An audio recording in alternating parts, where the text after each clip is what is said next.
Assalamualaikum warahmatullahi wabarakatuh.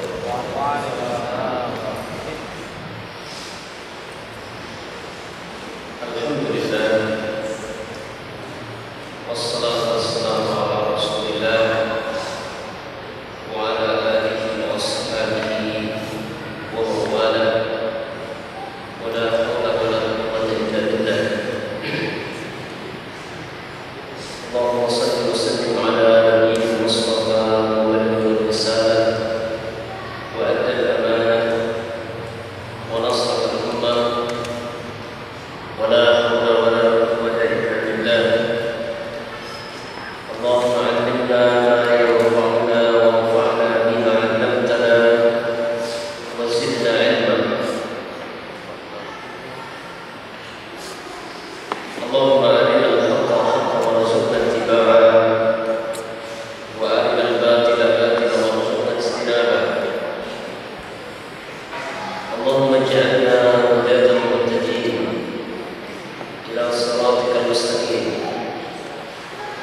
Allahumma subhanaka la ilma lana illa ma 'allamtana innaka antal alimul hakim. Amma ba'd. Para ikhwan, para santriwan, tidak lupa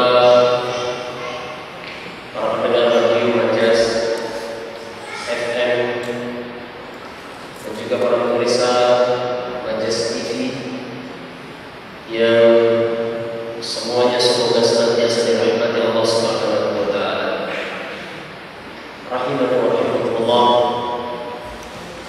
Wa azani Allah wa iyyakum wa wafaqani Allah wa iyyakum lima yuhibbu wa yarda. Nashkurullah tabaraka wa taala.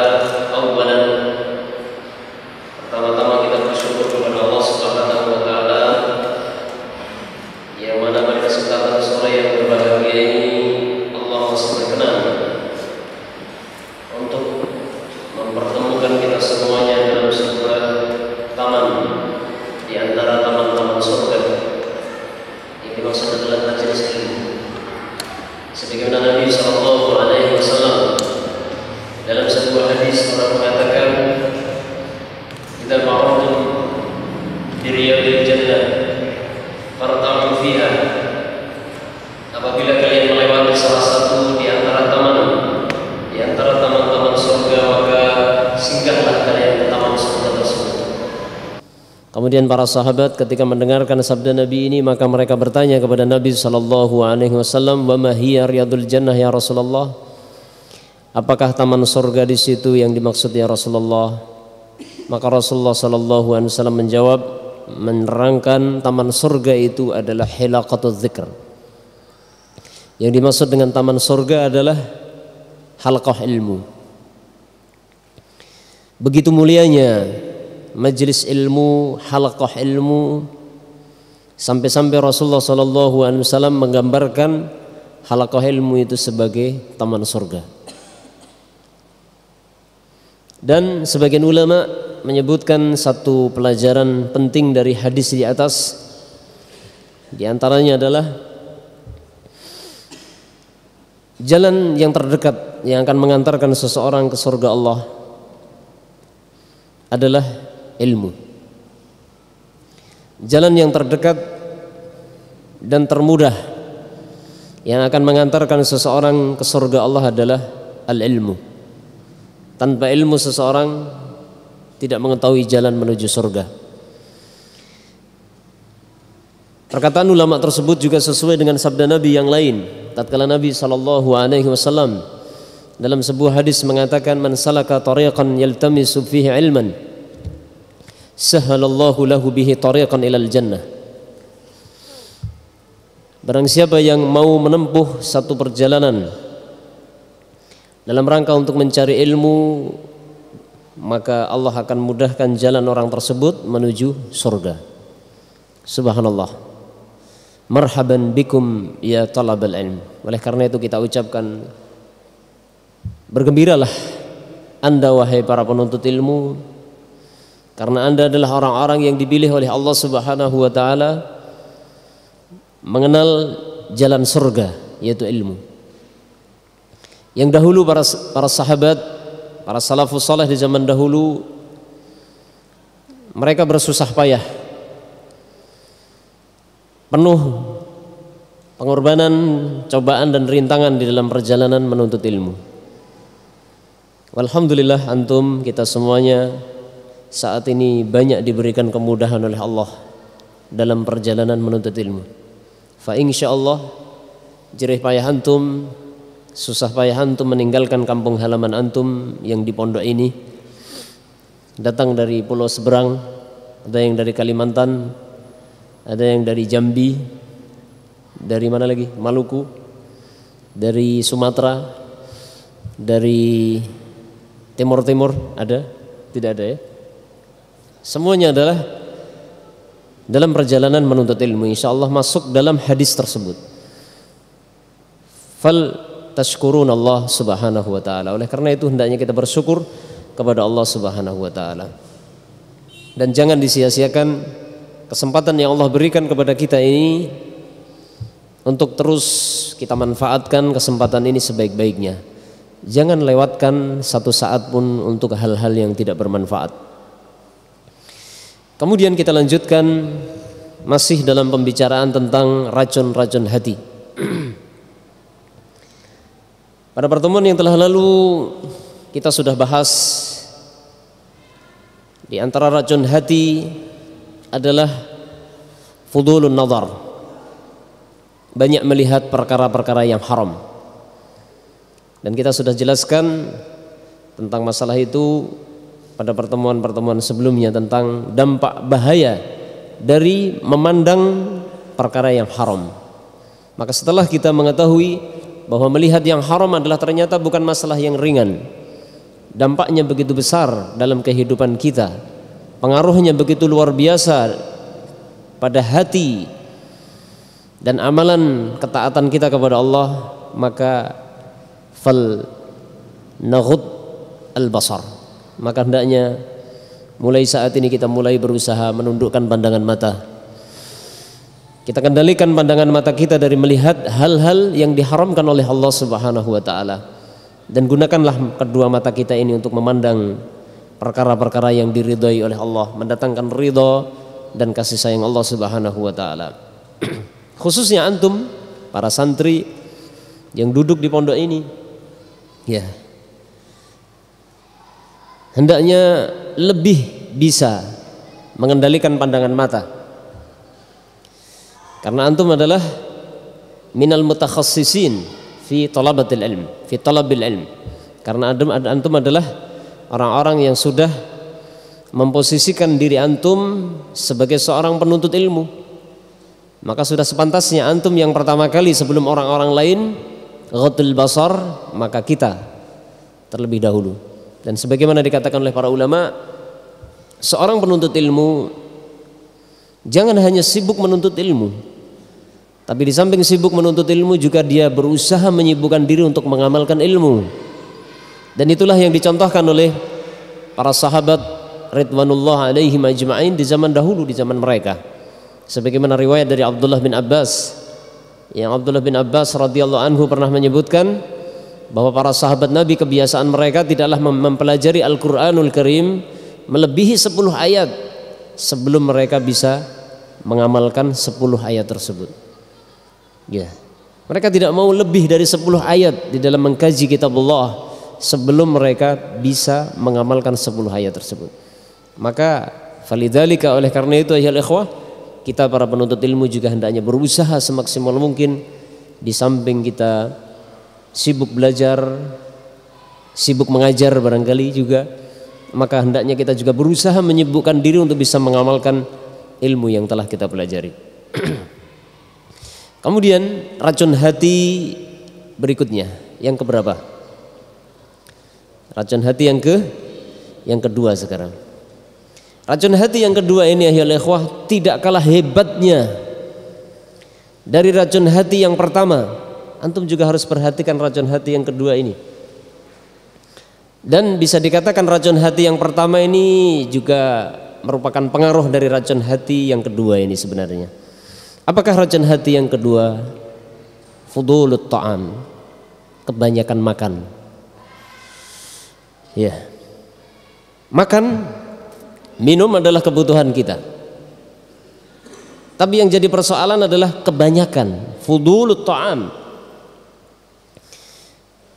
Ya. Kebanyakan makan itu adalah merupakan racun hati.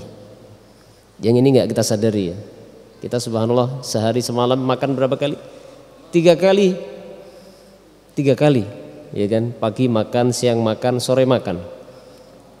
Tambahannya enggak terhitung, subhanallah. Belum lagi kalau kita di rumah kita masing-masing, alhamdulillah antum santri di sini ya, orang-orang yang minal masakin, sehingga antum makan ya secukupnya. Cuman kadang-kadang yang kantongnya agak lebar itu tidak selesai hanya di dapur di mat'am para santri, tapi kadang pergi ke tempat lain setelah itu ngabisin mie di koperasi kadang-kadang, ya kan? Atau pergi ke sana dan seterusnya. Ya, ala kulli hal intinya fudulut ta'am ini termasuk racun hati. Di dalam kitab Bahrul Ra'iq disebutkan bahwasanya fudulut ta'am, asyahwatut ta'am atau syahwatul batan, gitu kan?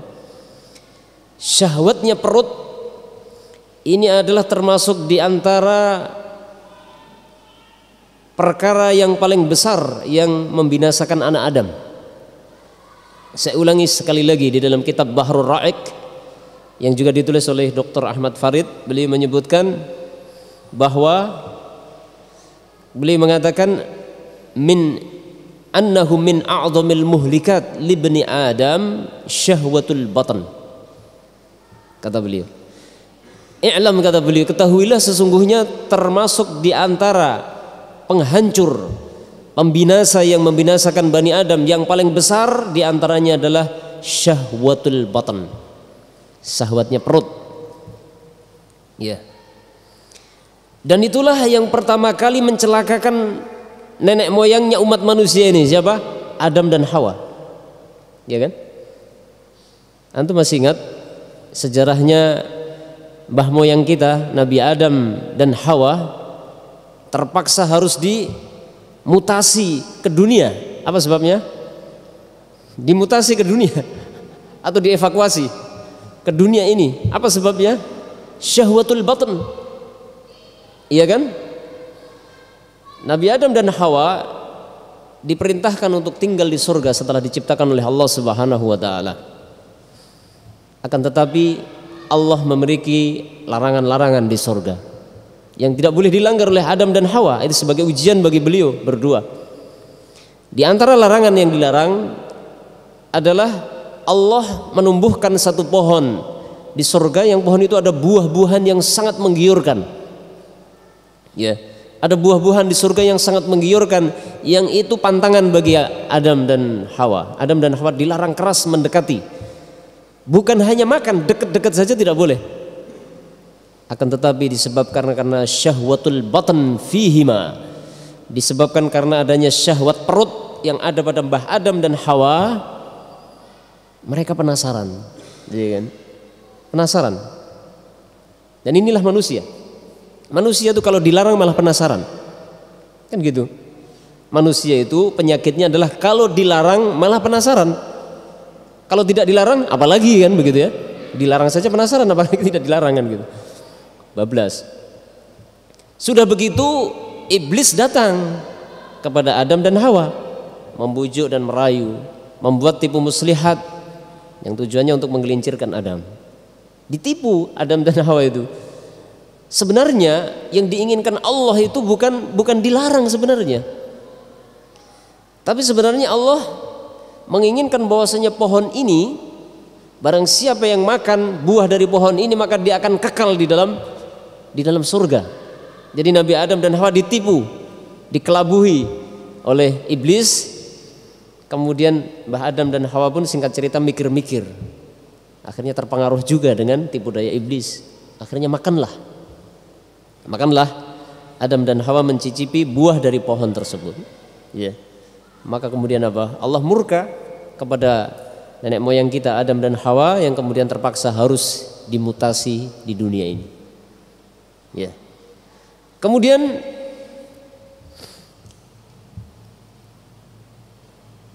syahwatul batan ini adalah merupakan syahwat yang pertama yang jika tidak dikendalikan itu akan berdampak munculnya syahwat-syahwat yang lain.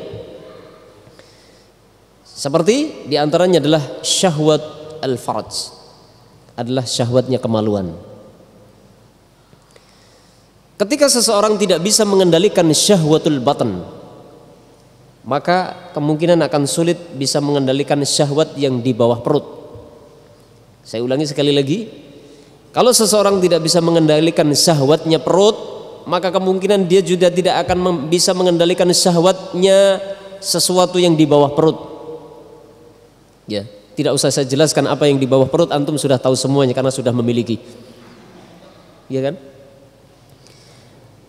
Dan itu kenyataan. Anak Adam setelah Allah memutasi Adam dan Hawa ke dunia, kemungkaran apa pertanyaan pertama kali yang terjadi? Yaitu syahwatnya bawah perut. Terjadinya pembunuhan pertama kali di dunia ini karena itu. Dan itu sebenarnya adalah dampak dari apa yang ada di perut. Tatkala Adam menjodohkan dua putranya dengan dua putrinya, ya, maka salah satu dari sang putra itu tidak terima, yang namanya siapa? Dalam kisah Qabil dan Habil gitu ya, walaupun riwayatnya banyak itu, ada yang dhaif, ada yang sahih. Kisahnya Qabil dan Habil ma'ruf di kalangan kaum muslimin, sudah populer. Yang sebagian ulama mengatakan yang membunuh adalah Qabil, sebagian ulama yang mengatakan yang membunuh adalah Habil. Mana yang rajih? Allahu alam, saya tidak ingat, tidak tahu. Singkat cerita, terjadi pembunuhan. Apa sebabnya? Syahwatnya apa yang ada di bawah perut. Dan ini yang terjadi pertama kali. Ya, Mbah Adam alaihissalam dimutasi ke dunia, dari surga dimutasi ke dunia, sebabnya adalah syahwatul batan. Anak keturunan beliau Adam alaihissalam dihukum oleh Allah pertama kali disebabkan karena apa yang syahwat yang ada di bawah perut. Kemudian juga disebutkan oleh Dr. Ahmad Farid berbagai dampak, berbagai macam syahwat akan timbul setelah syahwatul batan. Ketika seseorang tidak mampu mengendalikan syahwatnya perut, kemudian dia perturutkan syahwatnya, ya, semua dia makan, tidak memperdulikan halal haram, tidak memperdulikan batas kemampuan perut itu berapa cukupnya untuk menampung makanan dan minuman, nggak peduli, ya. Maka ketika itu akan timbul namanya syahwat yang ada di bawah kemaluan, kemudian yang lain sebagainya, seperti syahwat ilan nisa tadi, kemudian syahwat ilal amwal, syahwat terhadap harta, syahwat terhadap kedudukan, syahwat terhadap kekuasaan dan lain sebagainya, semuanya timbul dari syahwatul batan. Kata Dr. Ahmad Farid di dalam kitabnya Al-Bahrur Ra'iq. Sebaliknya, seseorang yang mampu mengendalikan syahwatul batan, seseorang yang mampu mengendalikan syahwat perut, maka dia akan dikaruniai oleh Allah mampu mengendalikan syahwat yang lain. Karena ketika syahwatnya perut ini dikendalikan, perut ini dikontrol, maka syahwat yang lain pun akan terkontrol gitu. Ya. Karena segala kekuatan syahwat yang ada di badan manusia, kekuatan syahwat yang ada di seluruh tubuh manusia, dari organ-organ tubuh manusia, itu semuanya punya syahwat. Mata kita punya syahwat, telinga punya syahwat, hidung punya syahwat, mulut punya syahwat, tangan punya syahwat, di bawah perut punya syahwat, kaki punya syahwat, hampir semua organ kita punya syahwat. Syahwat yang ada di organ tubuh kita itu akan melemah tatkala si perut kita ini kita kendalikan. Perut ini dikendalikan. Ya. Karena ketika makanan masuk ke dalam perut, makanan itu berubah menjadi energi yang dipompa oleh jantung melalui aliran darah ke seluruh tubuh, ke organ-organ tubuh ini semuanya. Akan timbul namanya kekuatan organ, yang setelah itu akan tumbuh secara otomatis namanya syahwat. Ya. Maka benar apa yang dikatakan oleh Rasulullah sallallahu alaihi wasallam dalam sebuah hadis. Tatkala beliau mengatakan, "Ma mala'a ibnu Adam wi'aan syarran min batn bihasab ibni Adam luqaimatin yaqminu sulbahu fa in kana la mahalata fa thuluthun li ta'amihi wa thuluthun li syarabihi wa thuluthun li nafsihi." Rasulullah SAW mengatakan dalam hadis Miqdad bin Ma'di Yakrib, dalam riwayat Imam At-Tirmidzi, diriwayatkan oleh beliau dalam kitab Az-Zuhud, dan juga diriwayatkan oleh Imam Ibnu Majah dalam kitab Al-At'imah, dan juga diriwayatkan oleh Imam Hakim dalam Musnad beliau, dan disahihkan oleh Imam Hakim dan disepakati oleh Imam Zahabi dan juga Syekh Nasruddin Al-Albani mensahihkan hadis ini. Rasulullah bersabda, "Tidaklah anak Adam itu mengisi bejana yang lebih buruk dari bejana yang namanya perut." Jadi Rasulullah menggambarkan perut ini adalah bejana yang paling buruk. Maka cukuplah bagi anak Adam beberapa suap makanan untuk menegakkan punggungnya. Jadi Rasulullah memberikan porsi makanan itu makanan yang sekedar bisa menegakkan punggung, artinya sesuai kebutuhan, dan jangan lebih dari itu.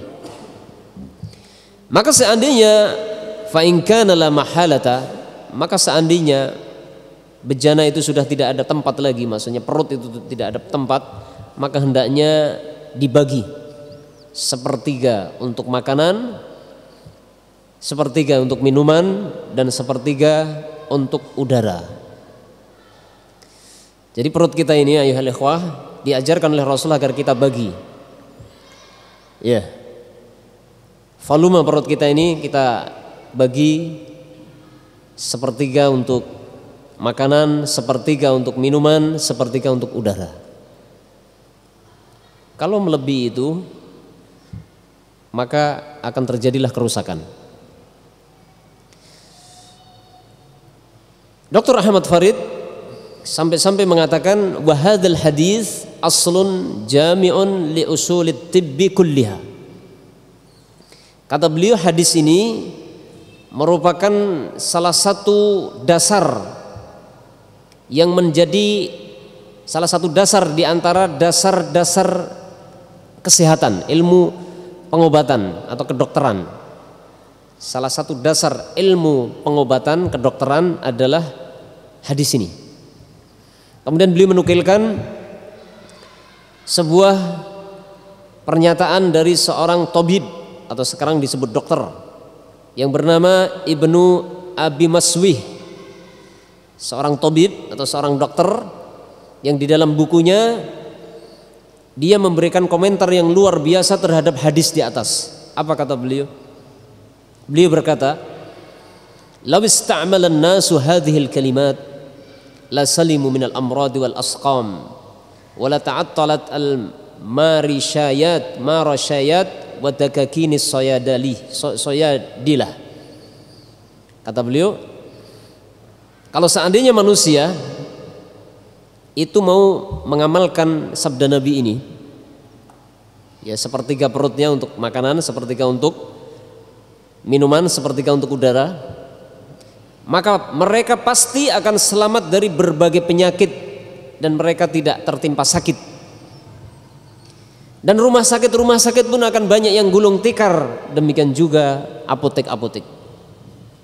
Ini pernyataan seorang dokter ketika mencermati sabda Nabi Shallallahu Alaihi Wasallam. Ya, dan ini adalah menjadi dasar ilmu kesehatan.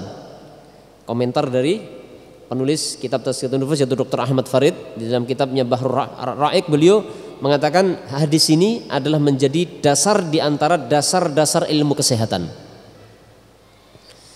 Ya, sehingga ya ikhwah, mungkin kita perlu muhasabah. Kaum muslimin wal muslimat juga demikian. Para pendengar Majas FM dan juga pemirsa Majas TV, kita perlu koreksi diri kita. Kenapa kita sering sakit? Ya. Kenapa kita ini penyakitan, bentar-bentar sakit, bentar-bentar sakit, gitu kan? Ya mungkin kalau di zaman ini juga banyak pengaruh dari makanan-makanan yang mengandung kimia begitu ya mungkin. Tapi sebenarnya justru faktor yang paling banyak kalau kita mau perhatikan adalah perut. Bermula dari perut semuanya. Dan bisa disensus penyakit yang paling banyak dialami oleh orang itu adalah yang berhubungan dengan perut. Iya kan? Penyakit yang paling banyak dialami, diidap oleh orang adalah yang berkaitan dengan perut. Baru setelah dari perut nanti berkembang ke yang lain, nanti kena lever, kemudian paru-paru, baru setelah itu. Ya. Maka kesimpulannya adalah salah satu bentuk tibbun nabawi, pengobatan ala Nabi yang ini akan menjadi penyebab kesehatan seseorang adalah pola makan. Bahkan belum lama ada seorang dokter spesialis bedah yang dia mendapat penghargaan dari Ikatan para dokter, ya, mendapat penghargaan telah berhasil diet menggunakan metode Nabi. Setelah ditelusuri ternyata dia pola makannya. Di antaranya mempraktikkan hadis ini, kemudian juga yang lain yaitu menggunakan kurma. Ya, kalau dulu Rasulullah SAW biasa makan sarapan pagi pakai apa? Kurma berapa biji? 3 saja. Kalau antum berapa piring? Satu nampan antum itu cuma 5 orang kan? Coba kalau dimasukkan piring, itu bisa 3 piring barangkali antum, jangan-jangan itu. La haula wala quwata illa billah. Ya. Tapi ini perlu kita coba ya ikhwah. Ini sudah dipraktekkan oleh seorang dokter spesialis bedah. Saya kenal orangnya. Dia telah berhasil melakukan diet menggunakan metode Nabawi. Dokter spesialis bedah. Ada di Jogja ini. Ya. Dulu orangnya gendut gitu ya. Gendut orangnya. Sekarang jadi sedang,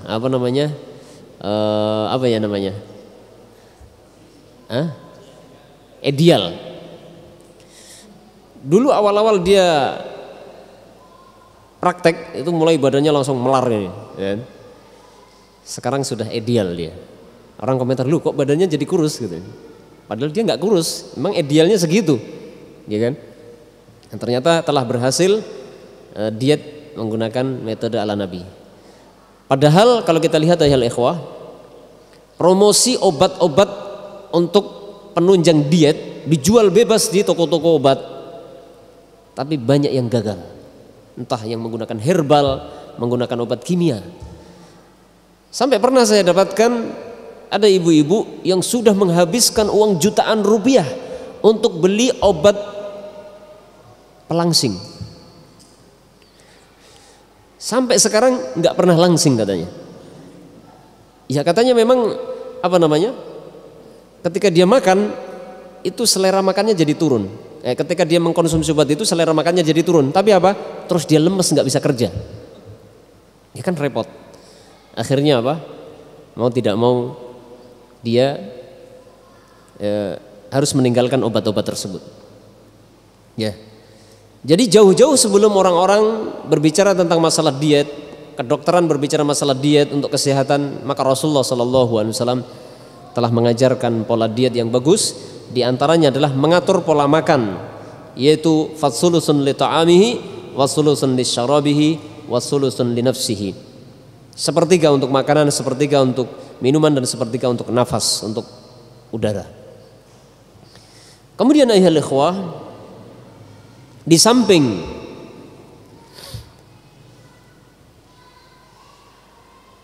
syahwatnya perut itu akan menimbulkan kerusakan yang bersifat jasmani, juga akan menimbulkan kerusakan yang bersifat rohani. Di antaranya tadi adalah syahwat-syahwat yang lain akan bangkit. Termasuk juga yang disebutkan oleh para ulama adalah apa? Ketika seseorang kebanyakan makan, maka akan muncul berbagai macam sifat yang buruk. Di antaranya adalah sifat takabbur, sifat sombong. Itu kadang-kadang akan mudah muncul ketika seorang perutnya kenyang. Apalagi makanannya bergizi kan, perutnya selalu kenyang, badannya kuat, merasa paling hebat dan seterusnya. Kemudian juga sifat yang lain, sifat buruk yang lain diantaranya adalah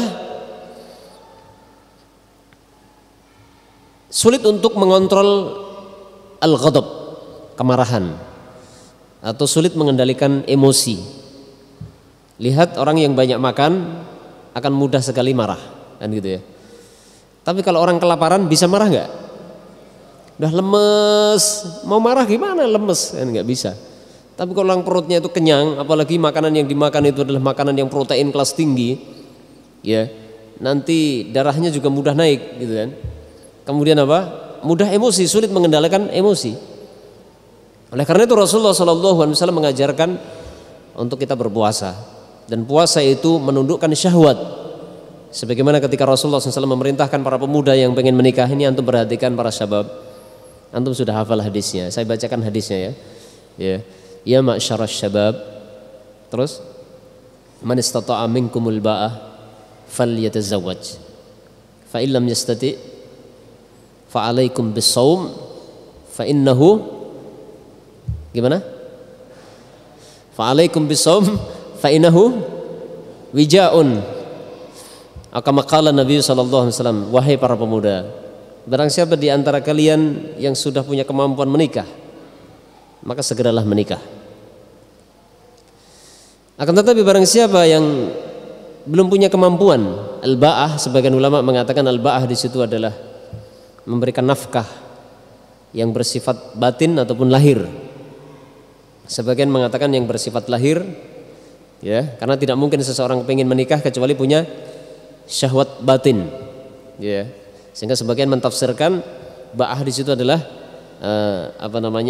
nafkah lahir. Maka apa? Kalau tidak mampu, punya keinginan menikah tapi nggak mampu dari sisi finansial, maka apa kata Nabi? Fa'alaikum bisawm, maka puasalah. Karena puasa itu akan menjadi tameng dari syahwat, akan menundukkan syahwat kita. Demikian, ayyuhal ikhwah. Oleh karena itu, ya hendaknya kita berusaha meluangkan hari-hari kita untuk berpuasa. Ya, di sana ada puasa-puasa sunnah. Alhamdulillah di pondok ini sudah terbiasa puasa Senin Kamis. Ya, saya pernah dapatkan ada seorang yang rajin puasa Daud. Itu kebetulan kerabat saya. Ya, saya punya seorang kerabat semenjak saya masih kecil sampai sekarang. Dia sering puasa Daud. Minimalnya puasa Senin Kamis. Dan terbukti gak pernah dia sakit, jarang dia sakit. Kalaupun sakit paling-paling masuk angin karena mungkin kedinginan atau apa begitu. Tapi jarang dia kena penyakit-penyakit, apalagi yang berhubungan dengan perut. Sampai sekarang orangnya masih hidup. Dan dia dikenal sebagai orang yang sehat. Bahkan usianya itu sudah sekitar 50-an lebih. Ya. Seorang petani, tapi dia masih kuat nyangkul, masih kuat mengangkat air dan sebagainya. Jadi yang muda-muda kalah gitu. Padahal dia sering puasa. Itu salah satu contoh dari sisi kesehatan. Kemudian sebaliknya, ketika seseorang itu bisa mengendalikan syahwat perut, maka akan membuahkan berbagai macam kebaikan. Di antaranya adalah yang disebutkan di sini, di antaranya adalah yaitu raqqatul qalbi. Orang yang perutnya tidak selalu diisi dengan makanan sampai berlebihan, atau sampai kekenyangan, jadi bisa mengontrol perutnya supaya tidak banyak makan, maka dikatakan oleh Dr. Ahmad Farid, ada di dalam kitab kalian, di antaranya fa inna qillatal ghada tujibu riqatal qalbi. Sesungguhnya sedikit makan itu manfaatnya adalah, di antaranya adalah akan menjadikan lembutnya hati, wa quwwatal fahmi, dan akan memberikan kekuatan di dalam memahami, wa inkisaran nafsi, dan akan menundukkan nafsu, wa dha'fil hawa wal ghadab, dan akan melemahkan hawa nafsu dan kemarahan. Ya. Jadi sedikit makan itu akan melembutkan hati, menguatkan pemahaman, kemudian menundukkan nafsu, melemahkan syahwat dan kemarahan. Itu ada di kitab antum, silakan dilihat di situ. Ya. Oleh karena itu Nabi SAW memerintahkan apa?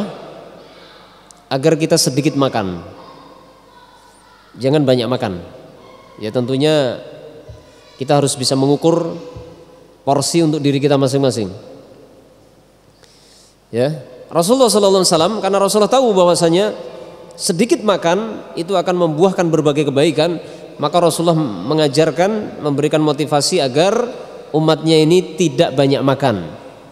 Di antaranya adalah beliau SAW menyebutkan dalam hadis yang ada di dalam kitab antum, Rasulullah mengatakan, hasab ibnu Adam luqaimatun yuqimna sulbahu. Ya. Cukuplah bagi anak Adam itu beberapa suap yang bisa menegakkan punggungnya. Jadi kita makan tujuannya untuk apa makan? Agar kita punya kekuatan untuk beraktivitas. Ya, baik aktivitas duniawi ataupun aktivitas yang bersifat ukhrawi, untuk meraih kemaslahatan dunia dan kemaslahatan akhirat. Sehingga kita harus bisa mengukur. Rasulullah mengatakan cukuplah bagi anak Adam itu hendaknya mencukupkan beberapa suap yang bisa menegakkan punggungnya. Dalam hadis riwayat Bukhari dan Muslim, Rasulullah mengatakan, al-mu'minu ya'kulu fi ma'yin wahidin wal kafiru ya'kulu fi sab'ati am'a. Seorang mukmin itu makan melalui satu usus saja. Makan, memasukkan makanan dalam satu usus. Ini kinayah maksudnya ya. Ususnya orang sama saja, maksudnya ini sekedar kinayah. Akan tetapi orang kafir itu makan dimasukkan di 7 usus.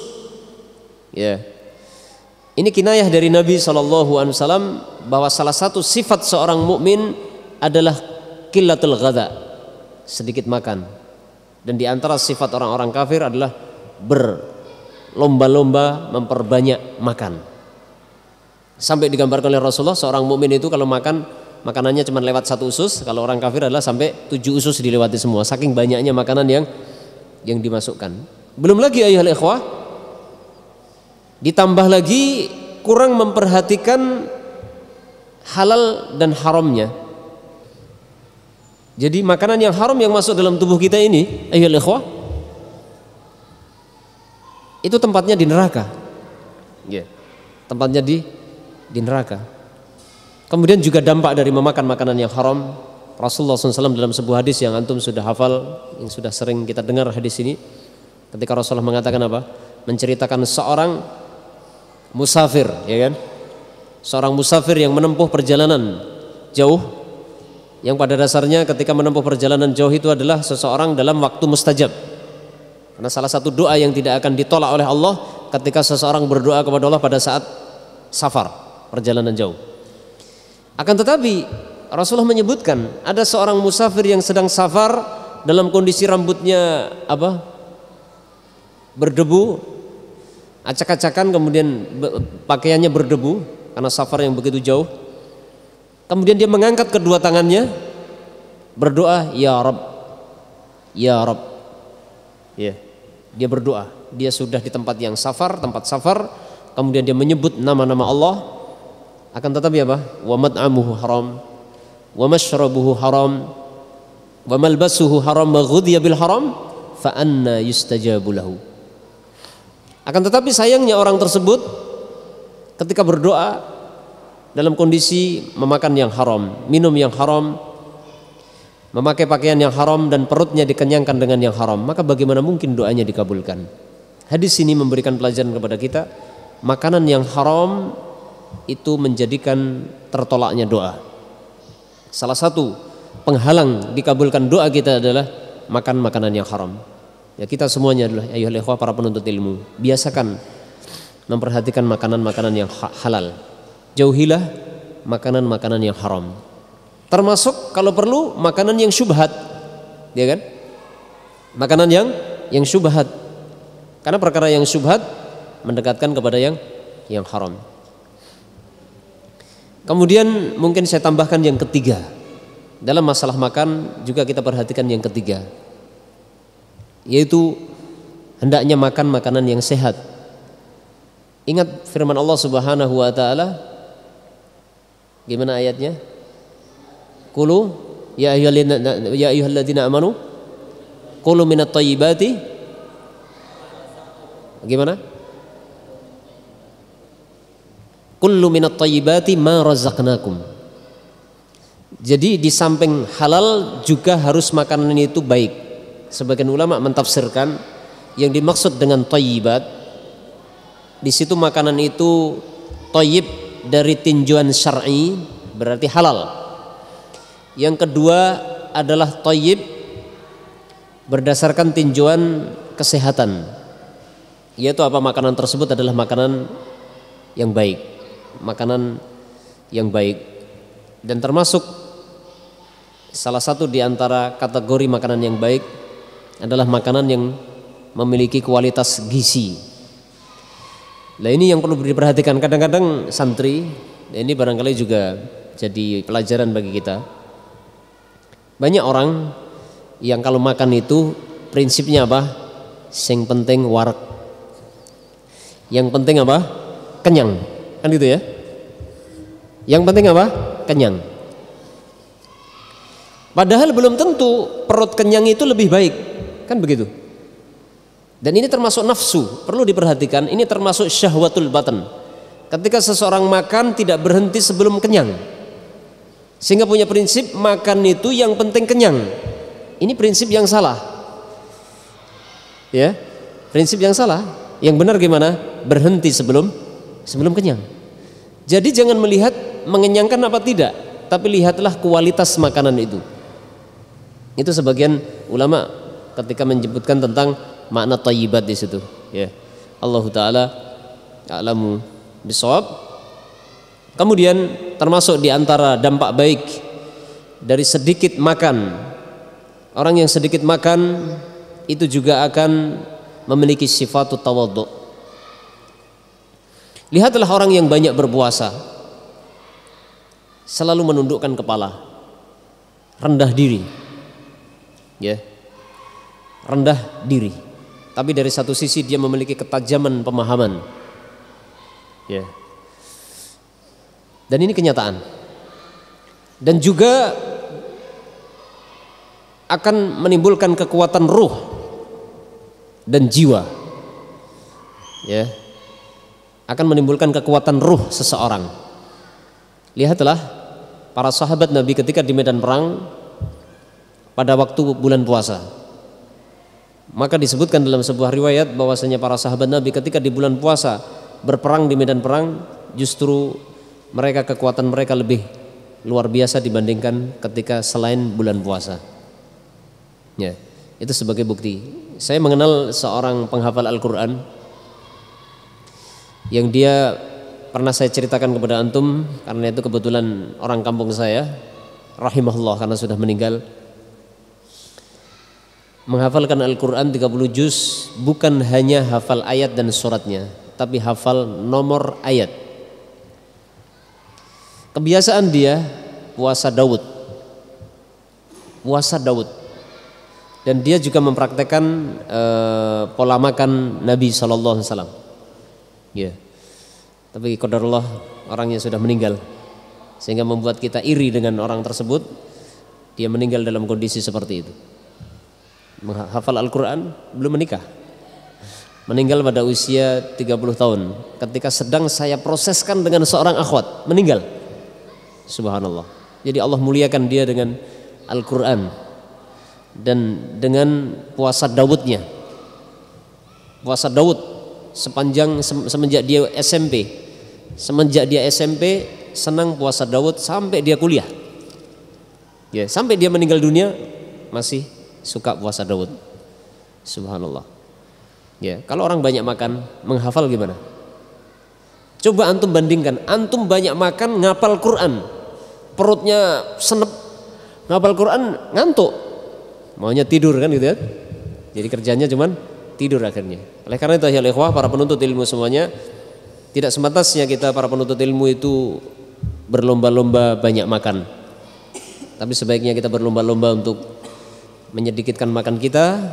Ya paling tidak kita berusaha untuk melaksanakan puasa-puasa sunnah. Allahu ta'ala a'lamu bissawab. Barangkali itu yang bisa saya sampaikan pada kesempatan sore yang berbahagia ini. Ini pertanyaan dari antum cukup banyak, dan ada 2 pertanyaan pada pertemuan yang telah lalu yang belum saya jawab karena waktu. Subhanallah, ini menunjukkan semangatnya antum di dalam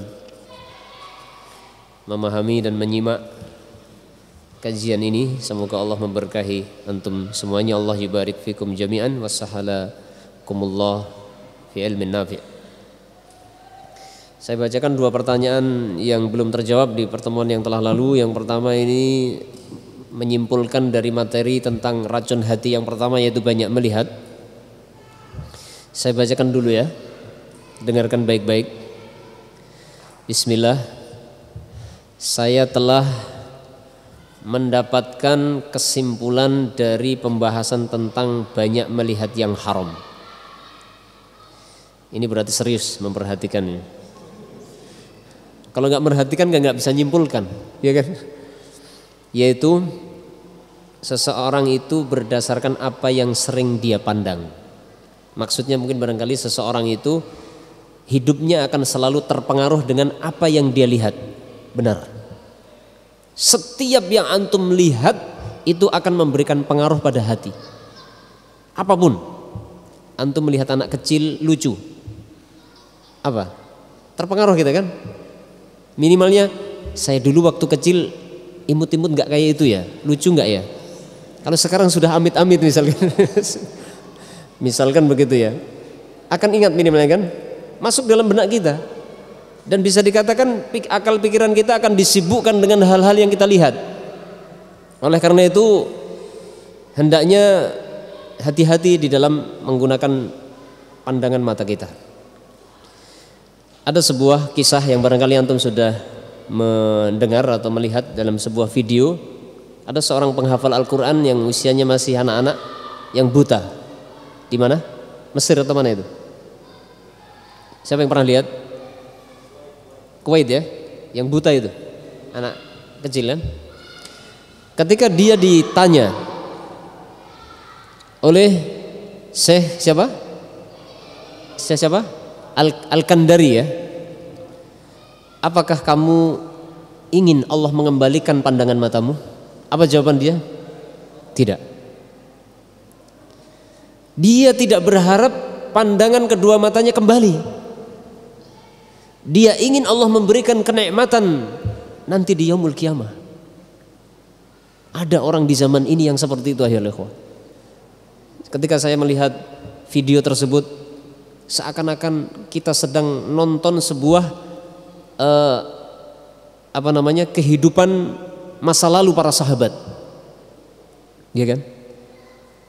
Di zaman ini bagaimana orang berusaha, yang tidak punya mata berusaha untuk punya mata, yang punya mata berusaha menjaga bagaimana matanya tidak hilang, kan begitu? Karena mata ini adalah merupakan organ tubuh yang paling berharga.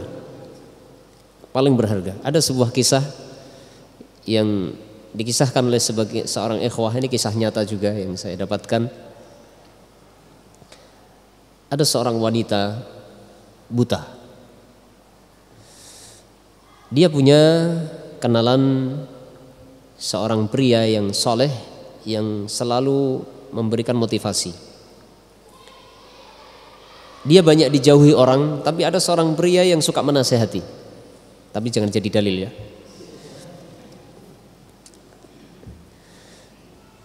Ketika dia ditanya tentang menikah, maka dia menjawab dia ingin menikah dengan pria tersebut. Tapi setelah kedua matanya dikembalikan oleh Allah. Kalau kedua matanya tidak dikembalikan oleh Allah, maka dia tidak mau menikah. Akhirnya sang pria yang selama ini menasihatinya mendonorkan kedua matanya. Kedua matanya diambil, kemudian tanpa sepengetahuan si wanita itu diberi mata si pria itu. Akhirnya dia bisa melihat. Ketika sang wanita itu sudah bisa melihat, maka dia dipertemukan dengan sang pria tadi yang mendonorkan kedua matanya. Setelah dia melihat calon yang akan menikahi dia adalah buta, maka dia tidak mau. Saya tidak mau menikah dengan pria yang buta. Maka dengan sabarnya, karena memang dia ikhlas pada dasarnya si pria tersebut mendonorkan matanya, maka dia mengatakan, tolong jagalah kedua mataku. Terus pergi meninggalkan wanita tersebut. Apa pelajaran bisa dipetik dari sini? Ini kisah yang dikisahkan oleh sebagian ahlul ilm, yaitu banyak orang yang tidak ingin kehilangan mata. Orang yang punya mata tidak ingin kehilangan matanya. Dan banyak orang yang tidak punya mata, dia pengen punya mata. Akan tetapi ada seorang penghafal Al-Quran tadi yang ketika ditanya oleh Syekh Al-Kandari, apakah engkau ingin kedua matamu dikembalikan oleh Allah, maka dia mengatakan tidak. Dia lebih berharap diganti oleh Allah dengan kenikmatan di surga. Dalam sebagian riwayat salaf dulu juga pernah dikisahkan tentang adanya seorang soleh, orang soleh yang justru dia berharap agar matanya diambil saja oleh Allah, karena dia merasa kedua matanya ini sering digunakan untuk berbuat maksiat. Sehingga dia berdoa, ya Allah, kalau seandainya aku tidak bisa menjaga kedua mataku ini, maka ambillah kedua mataku. Kemudian suatu ketika Allah memberikan musibah sehingga kedua matanya menjadi buta. Subhanallah. Nah, sekarang kita bagaimana ya ikhwah? Kedua mata kita masih utuh, lalu kita gunakan untuk apa kedua mata kita ini? Bagaimana kita mensyukuri kedua mata kita? Ya. Kembali ke pertanyaan, ya pertanyaannya banyak, nanti tidak dijawab sekarang semua ya. Di pekan depan kalau Allah masih memberikan kesempatan kepada kita. Pertanyaannya Ustadz, bagaimana nanti kita setelah ini? Maksudnya setelah pulang dari pondok ini maksudnya. Otomatis kita akan tinggal di masyarakat umum, kita akan tinggal di masyarakat bebas, kita akan berinteraksi dengan masyarakat. Apakah kita hanya bercokol saja di rumah? Bercokol, tinggal di rumah maksudnya mungkin ya, nggak usah keluar-keluar, tidak usah bergaul dengan orang. Tidak seperti itu ya ikhwah.